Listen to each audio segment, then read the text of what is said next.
Queridos amigos, mais uma vez aqui estamos com muita alegria com o pessoal da Web Luz no programa Colóquio com Mariluza. Que a paz de Jesus esteja conosco.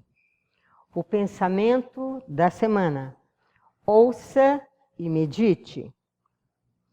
Se o interpelado não atende de pronto à comunicação verbal, cale as reclamações. É provável que ele seja gago, e se não o for, a descortesia é uma infelicidade em si mesma. Livro Agenda Cristã, por Chico Xavier, o espírito de André Luiz.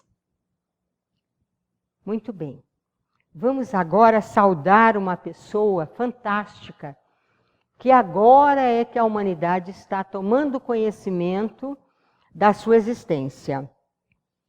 Eu te saúdo, Iacouba Sauadogo. Este senhor, que já está com bastante idade, mais de 70, ele transformou 3 milhões de hectares do deserto no norte do Saara, no sul da savana sudanesa, em terras férteis, usando o conhecimento tradicional da sua ancestralidade Zai, o tipo da tribo a qual ele pertence, usando esterco, composto e sementes.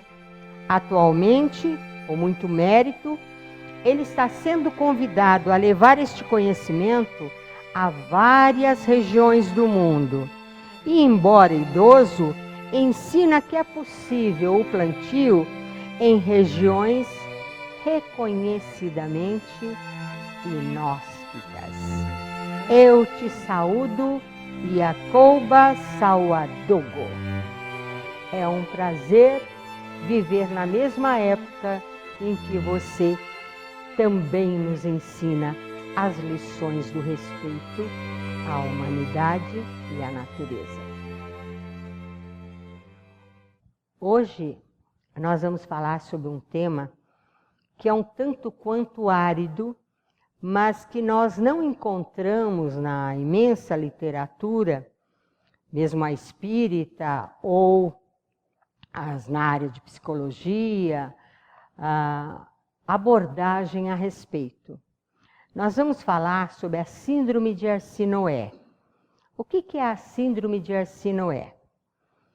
É o problema da rivalidade entre irmãos que ocorre de uma forma totalmente prejudicial a esses irmãos, aquele que é alvo desse ataque, ou aquele que tem a síndrome de Arsinoé. O porquê desse nome? Esse nome foi tirado da caçula da Cleópatra. Nós tivemos mais de 8 rainhas egípcias com o nome de Cleópatra, mas a mais famosa é a última. A última rainha, que falava vários idiomas, que era descendente dos gregos além dos egípcios, era da linhagem dos Ptolomeus, ela ficou muito famosa porque ela foi visitada pelo Júlio César, o famoso imperador romano, e ela quis fazer com ele um acordo no sentido de gerar um novo reinado, o reinado romano com o egipciano. E ela se tornou, portanto, a amante, a companheira de Júlio César, e teve um filho com ele de nome Cesário. Antes desse acontecimento, a Cleópatra havia mandado matar a sua irmã mais velha, a Berenice, para ficar no trono egípcio. Depois ela se casou com um irmão que era uma criança, o Ptolomeu II. Quando ela se tornou amante de Júlio César, Júlio mandou matar o Ptolomeu, para que Cleópatra ficasse sendo apenas ela a rainha do Egito. Ora, havia uma irmã ainda remanescente da família, que era a irmã caçula de Cleópatra, chamava-se Arsinoé. Arsinoé foi para o deserto e arregimentou tropas, exércitos, para vir combater Júlio César, que ela considerava um invasor, porque todo o ouro do Egito, todos os benefícios iam sempre para Roma. Desta forma, Arsinoé marchou com seus exércitos em direção ao Egito, tentando vencer Júlio César. Mas não foi feliz nas suas incursões militares e acabou perdendo a guerra. Com isto, foi aprisionada por Júlio César. Ele a levou para Roma e lá desfilou com ela de forma humilhante, expondo-a dentro de uma jaula. O que nós observamos disto era a fixação da irmã caçula de Cleópatra na posição que a irmã mais velha ocupava, naquilo que ela fazia, naquilo que ela representava e em tudo que ela vinha conseguindo através da sua maneira de agir. Então, Arsinoé não queria ser a rainha do Egito. Ela queria destruir Cleópatra, tomar o lugar dela. E isto é o sintoma da síndrome. Ou seja, um irmão que por alguma razão ele não compete com o outro, ele não disputa com o outro, mas ele rivaliza de uma forma doentia, porque pelo simples fato do outro irmão existir, isto lhe causa muito desgosto, muita preocupação e o mobiliza nas suas ações. Então, lembrando de Arsinoé, que não é muito conhecida na história, nós nomeamos essa rivalidade entre irmãos, quando acontece de uma forma mais negativa, com o nome dessa personagem histórica que quase nunca foi citada em nenhum livro. Então, nós vamos falar hoje exatamente sobre como surge essa rivalidade entre irmãos. Por exemplo, se nós pegarmos a Gênese da Bíblia, nós vamos ver que tem ali Adão e Eva, e eles têm um filho, filhos Abel e Caim. Ora, essa rivalidade entre irmãos já foi estudada por vários cientistas e eles dizem que começa no macaco. Como nós somos descendentes do macaco, o macaco rivaliza com os irmãos, ele se dá melhor com os primos do que com os próprios irmãos. E esse Spencer Well, ele fez um estudo sobre o DNA de Adão. Vocês podem encontrar o estudo desse famoso cientista que trabalhou para o National Geographic, foi financiado nas suas pesquisas pelo National Geographic, estudando sobre a nossa ancestralidade humana. E Spencer Well chegou à conclusão que o ser humano existe há milhões de anos na face da Terra. Mas nós, que vivemos atualmente, viemos de uma única linhagem que viveu há 600 mil anos atrás, na região próxima ao Mediterrâneo, à Grécia atual, à África e à Arábia. Então, foi um estudo científico sobre o DNA de várias pessoas que existem atualmente. É um estudo magnífico, é um estudo sério, que merece a nossa reflexão e o nosso aprofundamento a respeito disto. Então, a partir dos estudos de Spencer Well, nós vamos verificar que ele chega à conclusão que nós somos descendentes diretos de uma linhagem que ele chama linhagem adâmica, direto de Adão. Então, esse nosso ancestral, que ele dá o nome de Adão, ele comprovou a identidade do DNA a partir dos descendentes de Thomas Jefferson, comprovando que existe uma identidade nesses descendentes, tanto aqueles da linhagem direta familiar, como aqueles que ele comprovou que eram filhos de Thomas Jefferson através da coabitação dele com alguns escravos. E ele foi fazendo esse estudo em todas as regiões do mundo, até chegar na região do Quênia, onde haviam muitos negros que eram mestiços com árabes, judeus, chineses e outras etnias. E a partir daí, nós então mergulhamos na história da Gênese com Adão e Eva, a partir dos estudos científicos de Spencer Well. E nós vamos ver que Adão e Eva tiveram 2 filhos, Caim e Abel.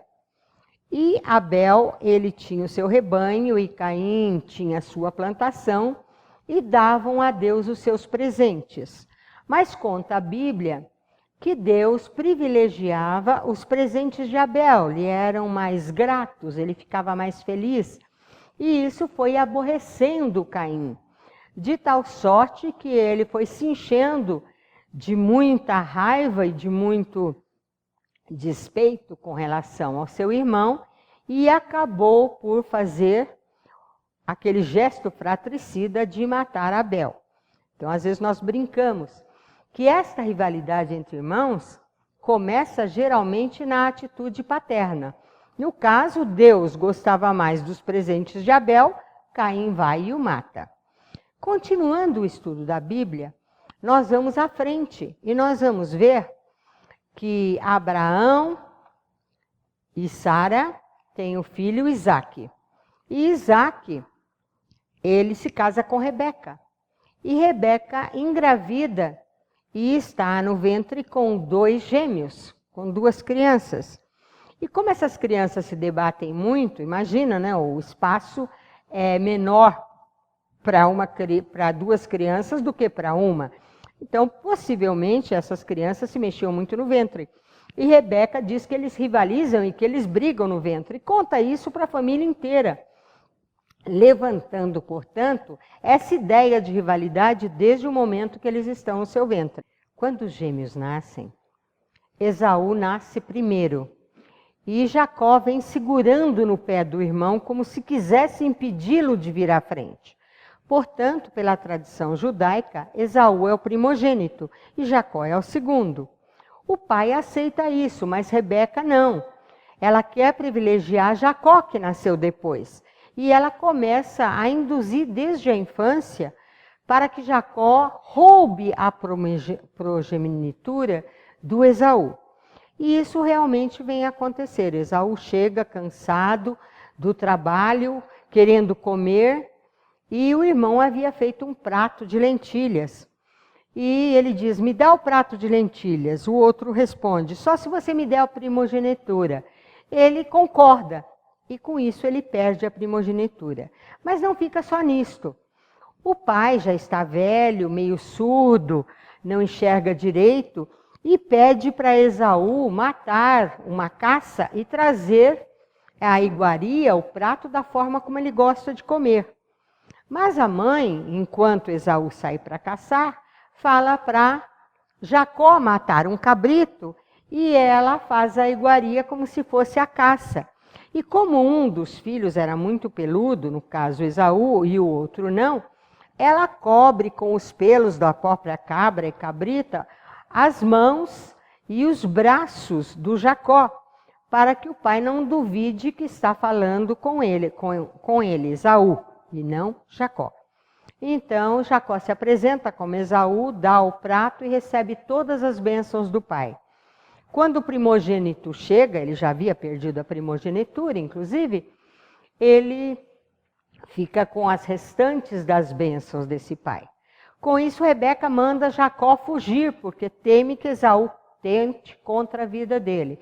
E ele foge e vai trabalhar com o tio Labão. Lá ele trabalha durante 7 anos para poder se casar com a filha de Labão, pela qual ele havia se apaixonado, a Lia. Mas Labão, no dia do casamento, em vez de lhe entregar a Lia, entrega a filha mais velha, Raquel. Com isto, ele trabalha mais 7 anos para poder casar com a Lia. E a partir de então, vamos ver a rivalidade entre Raquel e Lia, tentando cada uma ser a esposa predileta de Jacó.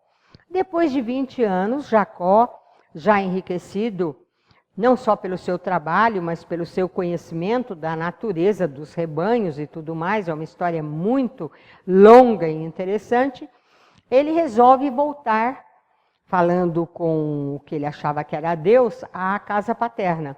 E vai mandando presentes ao longo do caminho para o irmão Esaú o perdoar, com muito receio que esse irmão venha a querer matá-lo por aquilo que ele fez. Mas quando ele está se aproximando das terras paternas, Esaú vem com 400 homens ao seu encontro, abraça-o chorando, feliz de revê-lo, e recebe a ele, a sua família, os filhos, os servos, os rebanhos, com os braços abertos pela felicidade do reencontro. Vejam que é uma história totalmente diversa da primeira.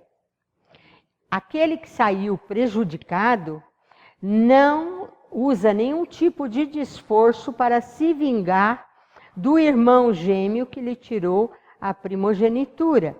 Então, a atitude, o que a gente percebe, a atitude daquele irmão que aparentemente é o prejudicado, é o alvo da rivalidade do outro, modifica toda a história. Então, nós vamos ver também a rivalidade de Raquel e de Lia, que nos ensina muitas coisas.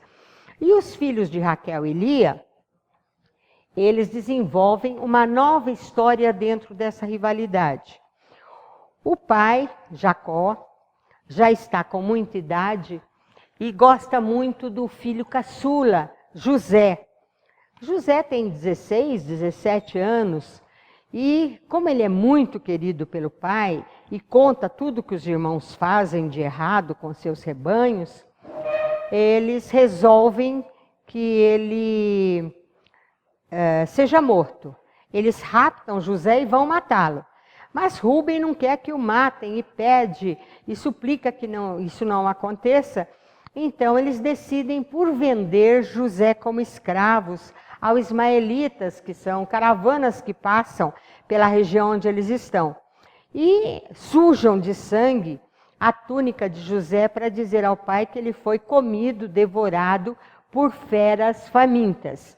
O pai sofre muito e acha que José faleceu. Ele vai como escravo, mas aos poucos, pela sua inteligência, pela sua dedicação, apesar de muitas ciladas, ele acaba na prisão do faraó e lá ele interpreta 2 sonhos, o do padeiro e daquele que servia o vinho para o faraó, e acerta os 2 sonhos.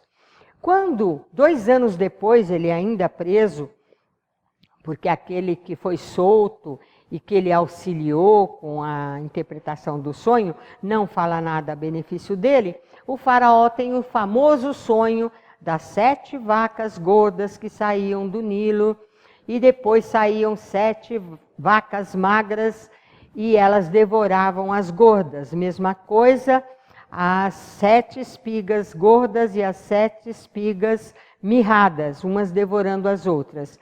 Ele interpreta o sonho, se torna o dispenseiro fiel do faraó e transforma o Egito numa terra riquíssima. Ora, como há fome e miséria, os irmãos de José vêm para ajudá-lo de alguma forma, para comprar, aliás, mantimento para o pai, para os seus servos e para si mesmo. José, no primeiro momento, não se dá a conhecer, mas depois ele se dá a conhecer e recebe novamente, tal como o Esaú recebera, de braços abertos os irmãos que haviam atentado contra a sua vida e o vendido como escravo. E ali então termina essa rivalidade. Nós temos o caso famoso que deu filme, Jack e Hilary, o caso verídico de uma violoncelista que foi levada à total perda de sua razão e das suas atitudes devido à rivalidade com a irmã. E temos casos também clássicos de consultórios psicológicos.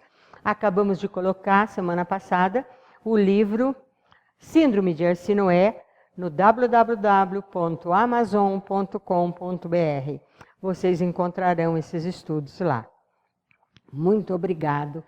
Que Jesus nos abençoe, que nós possamos falar mais vezes, Podem mandar seus e-mails, suas perguntas e dentro do nosso pouco conhecimento, tudo faremos para responder às suas perguntas.